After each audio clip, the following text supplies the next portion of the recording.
Hi there. I've suddenly realised that I haven't actually introduced myself since my first video, about 8 months and 35 videos ago. So, my name is Alexander and I'm an antiques dealer, mainly dealing in English furniture and, as you can see from all this, taxidermy. One day I'd like to do a video of it all, but I know it's not everyone's cup of tea. Anyway, I'm going to experiment with a slightly different format by which we come back here to headquarters every now and then to look at things that we found in the field. Usually things that I don't know exactly what they are when I find them, or they're more important than I thought they were, or they're not what I thought they were. Rather than using a still photograph and a description, I think it'd be better and more fun to try and explain everything here. So every now and again we'll be whizzing back to this desk to get a closer look at stuff. And if that doesn't work, then let me know and we'll go back to just digging things in fields. And look, as you can see behind me, I've got the rather lovely cabinet that I featured in a couple of videos. And there on the desk, all the stuff that needs to go in it. But again, that can wait for another video. It's such a daunting task that I'm putting it off. Anyway, thanks for listening and let's get out there. But before we do, I'd just like to introduce you to this setup. I've got a camera recording here and a magnifying glass set up so by which when I'm seeing it in detail, hopefully the camera will be picking it up equally so that I can talk you through the bits and pieces, including this little Roman coin which featured in the last video, which is interesting because there's a lot of very good evidence of the silvering on it. It's a sort of medium-sized follis and it almost looks brassy, and that's testament to the soil conditions where I found it. It's very, very sandy, and even though the coin was very encrusted, once I'd picked away the sort of encrusted sand, I was left with a really detailed coin, which is absolutely beautiful. The reverse is not quite as good. I had no idea that all these coins were silvered. By the early part of the 4th century, the denarius was out of circulation. A silica had been introduced, a much finer silver coin, but all the bronze ones, all the bronze later ones, actually had a silver wash to them, or some very small amount of silver actually in the content of it. So yeah, I thought I'd show you that because it's a really lovely little coin, little Constantine. Right, let's go.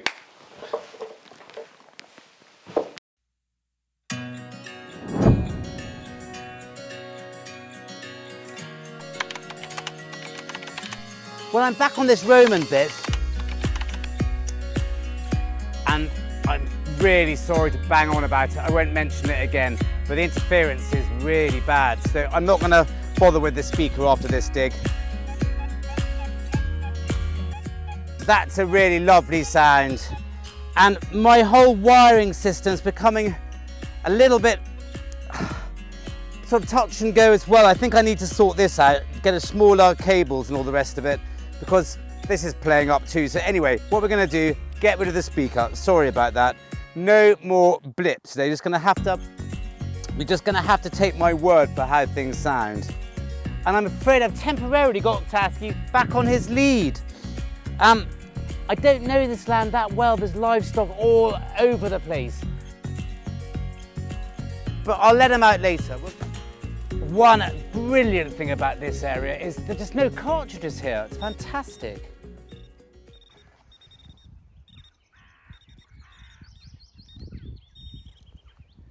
Well, whatever it is, it's in there.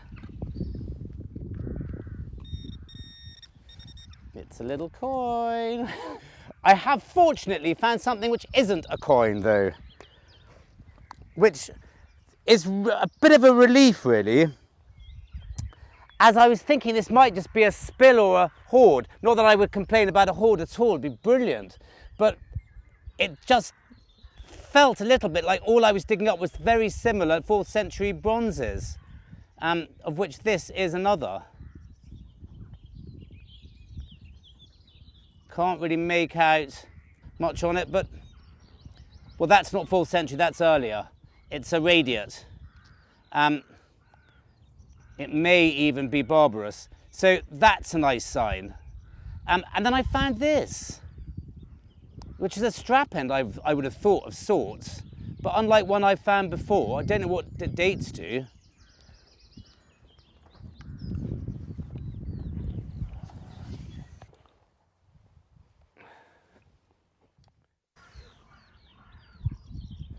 That's nice and high pitched.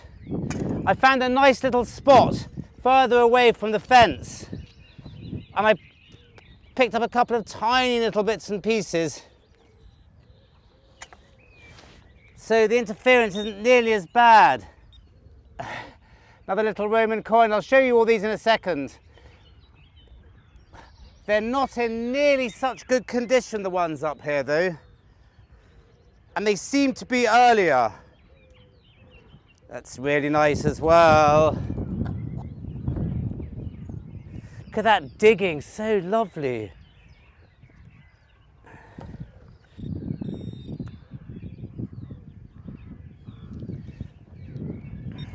Well, that's a lump of bronze, but we like lumps of bronze. Right, I'm going to show you all these bits and pieces, then we'll go and get Tasci. Poor Tasci. Right, here are a few bits and pieces. Don't know what that is. It's a very odd shaped bit of stone with ribs on it. Never seen that before, but yeah, I think it is just stone. Very strange.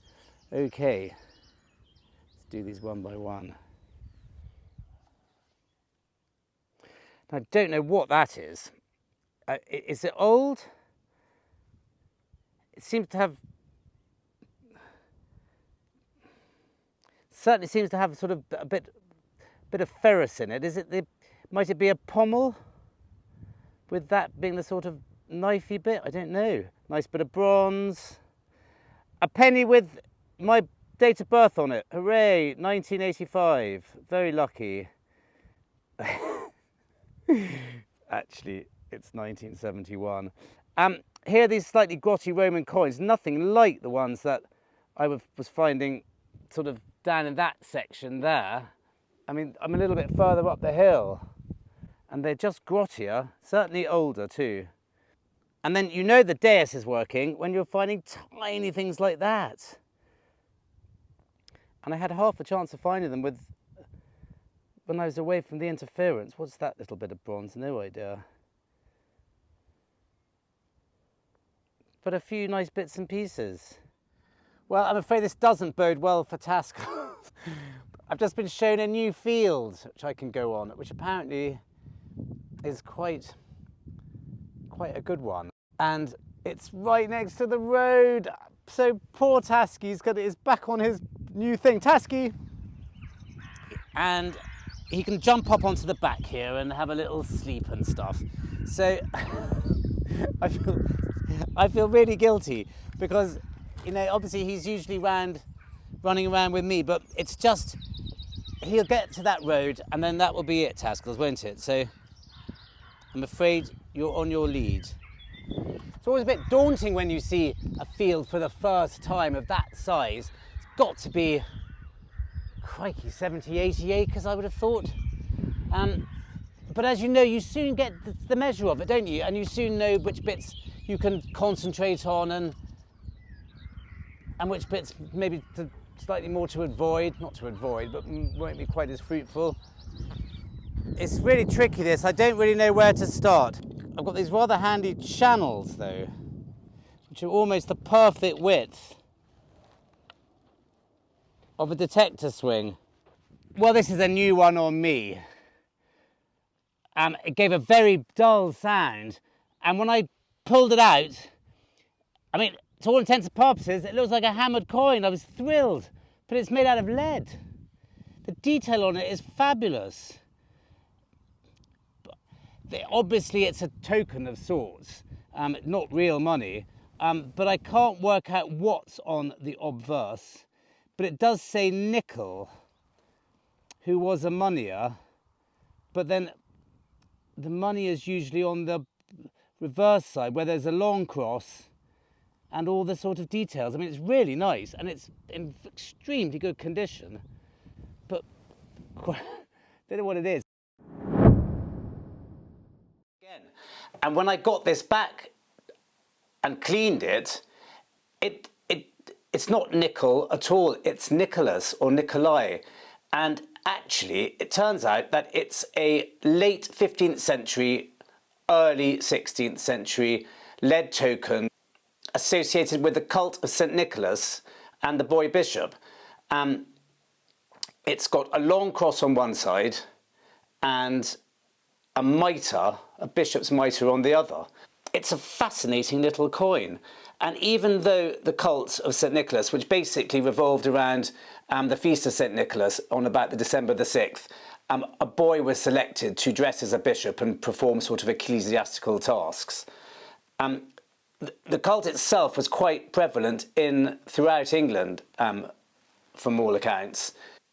But the concentration of the lead tokens themselves, as you can see from the map, is in a very specific area around Bury St Edmunds in East Anglia, which is exactly where this was found. They were probably distributed to the poor and to children, and they could be exchanged in the abbey or at St Nicholas guilds for food and sort of other necessary items, I imagine.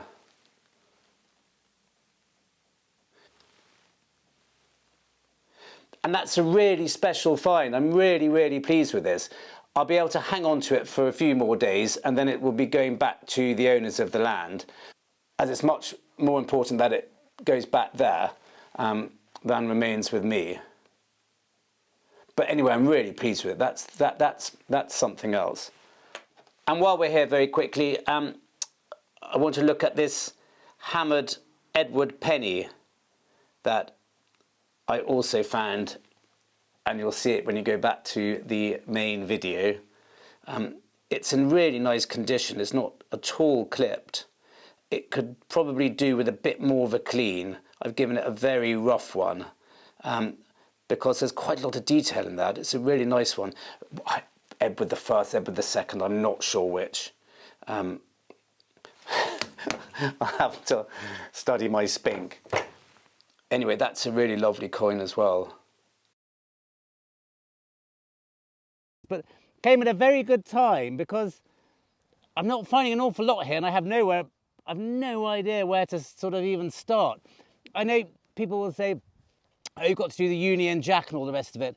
It's just too big a field for that, I feel, and I've only got a short amount of time on it to start off with.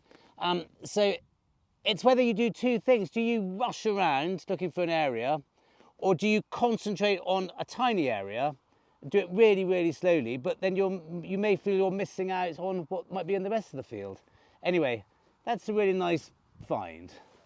And I know I'm always complaining about the weather, but it's freezing and it's mid-May, and I just don't know what's going on with this weather, but it's just not right. I've found a few bits and pieces, including that funny lead token. I found a very nice little tiny hoop. But as you know, I like a hoop. Lots and lots of tiny little bronze blobs. I was told there were these here. And then one of those, I'm never sure how old they are. I think they're just a belt mount of sorts. But that's a particularly ornate one. So nothing groundbreaking this afternoon. And it's been odd not having Tasky with me. But I'll bring him next time. Someone very pleased to see me. We'll go up this hedge, and even though the road's behind my car, I think he'll be okay.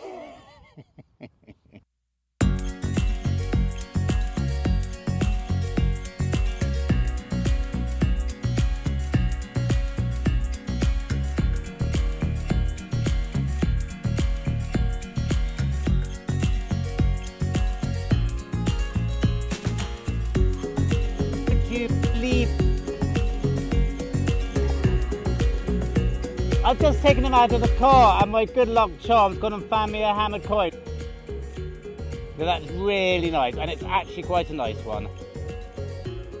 Hooray! Look, silver. Can you snip that out? Good boy.